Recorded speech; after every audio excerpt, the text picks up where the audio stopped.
The game never stops, and neither do we. Welcome to the SDH Network. We're always around the corner from everywhere. The Morning Espresso is brought to you by Oglethorpe University, Atlanta's premier undergraduate learning experience and soccer powerhouse. Good morning, I'm Jason Longshore. Let's settle in because there is a lot to get to today. Thank you for bearing with me yesterday. It was a crazy, long, weird day, and I can't really tell you about it, but maybe down the road you will hear about my crazy, long, weird day. Maybe, eventually. I can't really tell you much about it, so just bear with me. I was on assignment, let's say, and let's settle into this one because Morning Espresso, we got some stuff to catch up on. And it starts with Concacaf, the Champions Cup. Gets started tonight. This tournament is always a blast. It's always chaotic. It's always all the things that we love at the SDH Network, right? It strips away context. It strips away excuses. It asks one really simple question very early on in the calendar year. Are you ready for this kind of level right now? For San Diego FC, that question arrives very quickly. Snapdragon Stadium, first continental match in club history, and it is Pumas on the other side. San Diego were really good last season. Top of the Western Conference, 63 points. A roster build that felt very balanced, very intentional. CJ Dos Santos, stable in goal. Christopher McVeigh organizing the back line. Anders Dreyer was as good as any player in MLS last season. 19 goals, 19 assists. But in CONCACAF, nothing really matters except the right now. Last season's table means nothing. CONCACAF is about timing. Pumas, they arrive in midseason rhythm. 4 matches unbeaten in Liga MX. This is a club that knows how to manage the big moments. They know how to suffer without panicking. And they bring something that San Diego just doesn't have yet. Experience. Keylor Navas, he's been there, done that. Jorge Ruvalcaba, Guillermo Martinez, got some bite to this team. Efrain Juarez, the manager, he has shaped his team with a balance of aggression and discipline. He's been in Liga MX. He's been in MLS. He's been a trophy-winning manager in Colombia. Efrain Juarez is one of the really good managers in this hemisphere, and he brings Pumas into San Diego with a lot to prove. That's what makes this matchup really fascinating. San Diego want to press, they want to gamble, they want to turn games chaotic. In CONCACAF and in continental competition, sometimes that can really go to your detriment. Pumas are just comfortable, kind of sitting, waiting for you to overextend, and then crushing you going the other way. Mikey Veras has been clear about it. It's a short preseason, it's a short break. No excuses, though. Commit to the adventure, and that's what this game really is. It's not a referendum, it's not a verdict, but it's a big measurement. And it's a big opportunity. I think the Concacaf Champions Cup also reminds us how big CONCACAF really is. Hamilton, Canada tonight, Forge FC. They host Tigres in conditions that may push the limits a little bit this evening. Deep cold, probably below freezing, wind chill, a Liga MX giant that is technically gifted, experienced, very aware they can't let the night get away from them early, but also one who doesn't play in these conditions hardly ever. Forge have been here before, conditions-wise and in terms of CONCACAF. They have a little bit of experience here.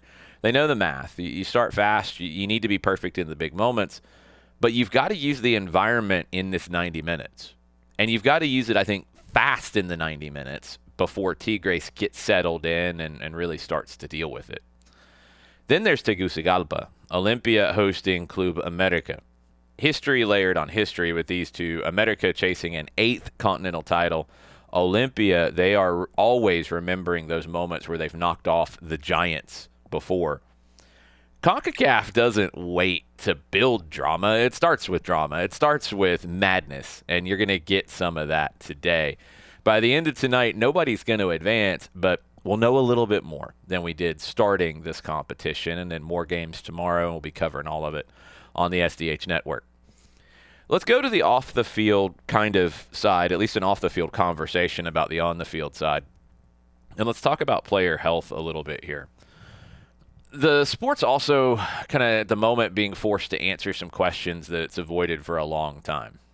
England's Professional Footballers Association is going to announce what it calls the first comprehensive CTE prevention protocol in soccer. It's not just about concussions, it's about cumulative damage, subconcussive blows, heading the ball over and over years. The recommendations are really clear. They want limits on headers for professionals in training. They want no heading for children under the age of 12 years old. Education, research, long-term care for former players. It's being framed as groundbreaking, and in England, it is groundbreaking. But it's also a moment worth remembering because U.S. soccer did this a decade ago. At the time, it was mocked. It was called soft. It was called unnecessary. It was called an overreaction by many in England, frankly. And now the data is catching up to this. Studies presented recently show a decline in soccer-related concussions among youth players in the United States since those heading restrictions were introduced. That doesn't mean that headers caused every concussion, but it does mean that there's been fewer head impacts over time, and that matters. What's also clear is that risk increases with age, with intensity, with physicality, and it's also clear that female players are continuing to suffer a higher proportion of concussions than male players, even with fewer overall injuries. The game is maturing and learning in real time. It's not just reacting when something goes wrong, but I think now finally we're starting to ask some questions about how we can prevent damage before it accumulates. That all requires changing habits, it requires education, it requires changing tradition, and that's not easy. I'm glad England is doing this. I think it is pretty arrogant to say that it's never been done before when literally it was a decade ago that U.S. youth soccer really went down this road. And the numbers are backing up that it was the right road to go down.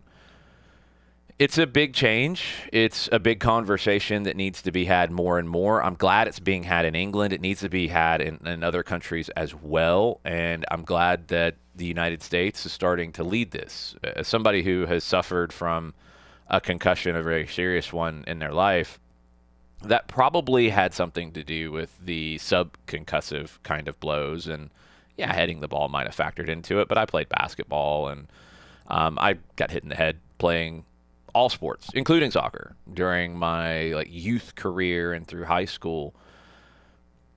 It's something that is really hard to avoid. It is a risk that I think we all accept to a degree, but that doesn't mean there aren't things that you can do to limit the risk as you go. And the other sidebar of this is I do think it helps you push a greater emphasis on keeping the ball on the ground, improving technical skill, which I think can improve style of play and different things that are other benefits, not direct from this kind of situation, but other benefits to the game. And we'll see how over time all of this goes. Look, we might not be here to see how it all goes and how it all changes. But again, I'm glad the conversation is being had. Just give respect to the people at U.S. Soccer who introduced these concepts in youth soccer seriously a decade ago, and give them their respect and give them their flowers. And yeah, put your hand up and say, my bad, I thought that was a bad idea. It was the right idea at the time, and it was actually ahead of the curve. Let's say in the United States for the moment, LA 28, Olympic soccer in 2028 is going to look a little different in the sense it's not all going to be in Los Angeles. 6 additional venues announced across the United States: New York, Columbus, Nashville, St. Louis, San Jose, and San Diego. Group stages and knockout rounds will move coast to coast before everything funnels into the Rose Bowl for the medal matches. There's a structural shift here, too, that matters. It's the first time in Olympic history that the women's tournament will feature more teams than the men's. 16 women's teams, 12 men's teams. Every team sport at LA 28 will include at least as many women's teams as men's.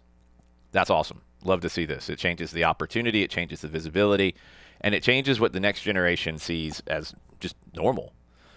Let's stay domestic here with some updates you might have missed. Portland, they make a statement by getting the deal done, acquiring Cole Bassett, largest cash-for-player trade deal in the 2026 season. It's not a depth move, it's an intent move, and it's a big move for Portland. I think Cole Bassett can have a breakout year under Phil Neville this season. New England, they lock in Carlos Heel through the league's calendar transition in the 2027-2028 season. Stability. during a period when everything else is getting a little chaotic. He's getting up there in age, but he is still really producing, Carlos Gil. San Jose, they finalized the deal to loan Chicho Arango back to Colombia and Atlético Nacional. They gained some flexibility. They do lose a proven scorer, and they're going to have to deal with that. FC Dallas, they announced yesterday Martin Paz, he has gone to Ajax. And then they have added Jonathan Sirois from Montreal. Sirois, a younger goalkeeper looking for a platform, trying to break into the Canadian national team. A really good young goalkeeper. I like Sirois a lot. Makes sense all the way around for everybody involved. Keep an eye on Steven Eustachio. TSN reporting that he is looking for playing time at the moment. He could be on loan to LAFC. That is being talked about. We'll see if that gets done. He's got to get more playing time heading into the World Cup this summer. Let's bounce around the world a little bit in the refill. The N'Golo Kante move collapsed over registration error. He stays at Fenerbahce. His move to Al Ittihad fell apart despite the agreement, despite the completed medicals. Fenerbahce say that administrative mistakes on the Saudi side in FIFA's TMS system prevented the deal from being finalized. That also killed a proposed move for Youssef N'Nesyri going the other way. So both clubs very upset with the situation. I don't know if it will get changed at all.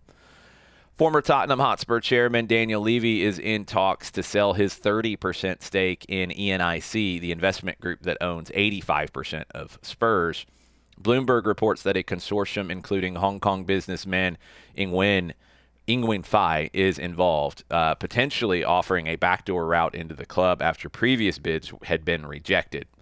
Levy's stake is valued at £1 billion, which feels really high, but I mean, we'll see. We'll see how things end up getting done.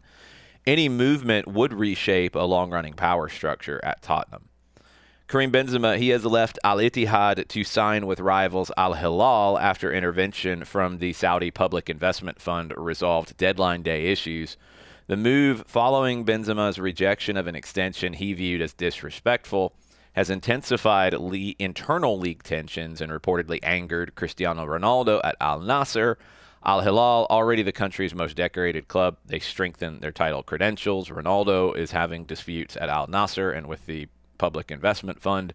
We'll see how all that gets resolved as well.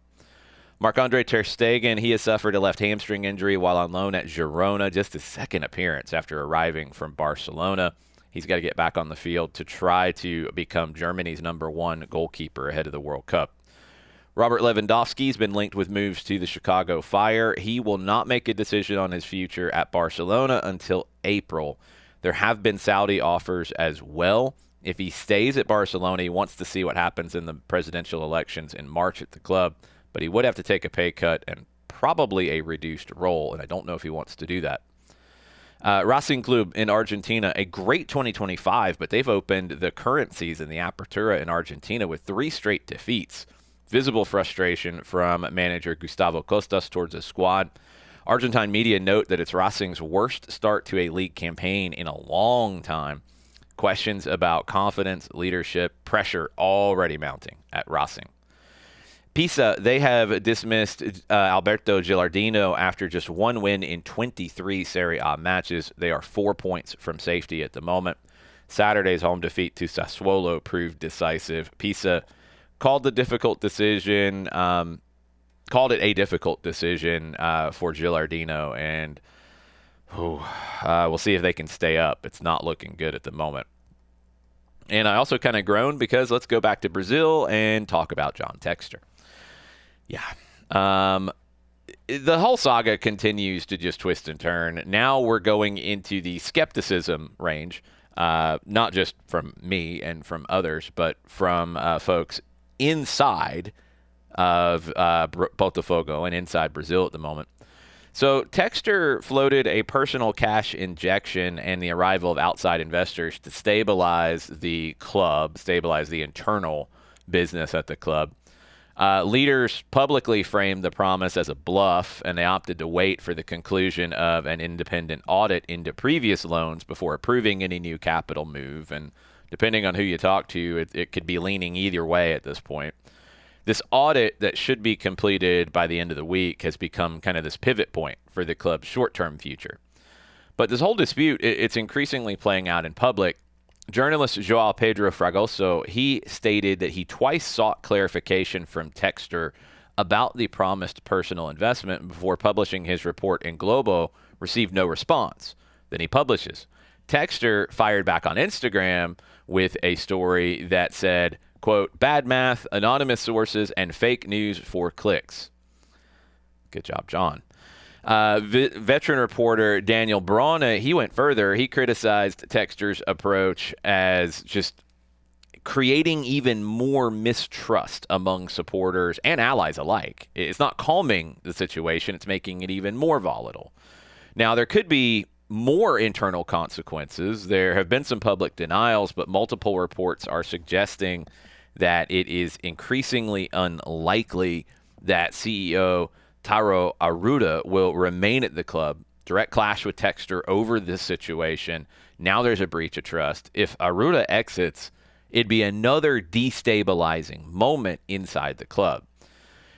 So there's the money, there's the audits, there's business structure, there's some legal structure situations as well. But now you have the personal side. You have credibility gaps, you have communication breakdowns, you have trust issues. You have all of that starting to bubble up. I just don't know how it ends at this point. I really don't. It could go so many different directions. The bingo card is unlimited. I don't know how this thing ends. Buckle up and we'll all find out together. And maybe some of I think at this point we're talking about Atlanta United, Nottingham Forest, Ceará, Vélez are the four that I know about from the last couple weeks that it is public that they are owed money as clubs from Botafogo. There's also the situations at Eagle Football Group and Lyon and Molenbeek in Belgium who might go bankrupt because of all this. And the situations legally in Brazil with Botafogo and what can Eagle do with Botafogo, what can't they do because of Brazilian legal structure. So many things, and I don't know which one ends up toppling the house of cards. But again, we're all going to find out together. So today, San Diego, first real continental test. We've got the frozen tundra of Hamilton in Concacaf. We got Olympic venues stretching coast to coast, and I think what we're starting to see as a growing global consensus on player brain health. I think when you look at it, all of this combined, soccer's asking some harder questions, and we're asking a lot of John Textor as well. We're asking some of these harder questions a little bit sooner. We're talking about readiness. We're talking about responsibility. We're talking about structures, clubs, leaders are built to handle what comes next rather than just reacting to what happened before. So that creates a lot of tension, right? Including off the field. This John Textor saga, it's now become a trust story. Who gets believed? Who is actually communicating facts? Who can align the ambition with accountability? And that then goes into a bigger picture of a conversation about ambition and accountability. It's a busy 2026. Defining summer ahead with the World Cup, that kind of question, who can align ambition with accountability, that kind of defines 2026, doesn't it? We'll keep tracking the answers to that question every morning on Morning Espresso, the SDH network. We're always around the corner from everywhere. I will be with you tonight on 92.9 The Game, Atlanta Soccer tonight, 10 p.m. Lots of different things to get into. Make sure you're following me at Longshoot on social media. I'll keep you updated as to what the rundown is looking like. I know we'll talk about Atlanta United's preseason win in a little more detail, maybe a little more reflective look back at it. We'll get into lots of different things tonight. AST, 10 o'clock, 92.9 The Game, the Odyssey app. You can listen live. You can always catch it on demand on the Off the Woodwork podcast. SDH AM this morning, John Nelson will take you through all the different things that we've talked about here, but also any news that breaks this morning as the transfer window is done in most of the major European leagues, but that doesn't mean there won't be more chaos. There's always chaos, and we're always here for it at the SDH Network. Y'all have a good Tuesday. Be back with you tomorrow for a new Morning Espresso.